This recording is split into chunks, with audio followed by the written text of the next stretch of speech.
ఆంధ్రప్రదేశ్ మంత్రి ఆనం రామనారాయణ రెడ్డి 5 ఏళ్ల పాలనలో ఏపీ పూర్తిగా అస్తవ్యస్తమైందని, కట్టని ఇళ్లను కట్టినట్లుగా చూపించి కాంట్రాక్టర్లు భారీగా డబ్బులు దోచుకున్నారని ఆరోపించారు.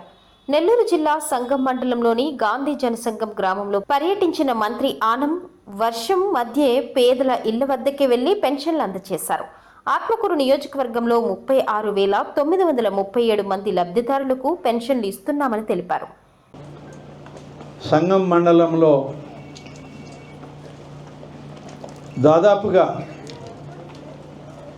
5,50,00,000 రూపాయలతో సీసీ రోడ్లు ఇప్పటికీ కొన్ని పూర్తయినాయి, ఇంకా మొదలు కావాల్సినవి ఉన్నాయి.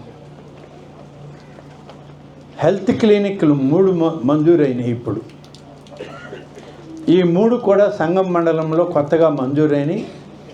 ఒక్కొక్కటి దాదాపు 36 లక్షల రూపాయలతోనో ఏమో వచ్చింది, 32 లక్షలతో.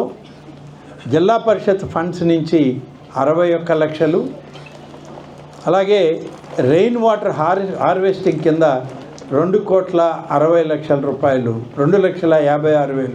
వీర్లగుడిపాడు బ్రిడ్జికి 25 కోట్ల రూపాయలు, గ్రామీణ సీసీ రోడ్లకు 27 కోట్లు మంజూరు చేసినందుకు ఉప ముఖ్యమంత్రి పవన్ కళ్యాణ్కు ధన్యవాదాలు తెలిపారు.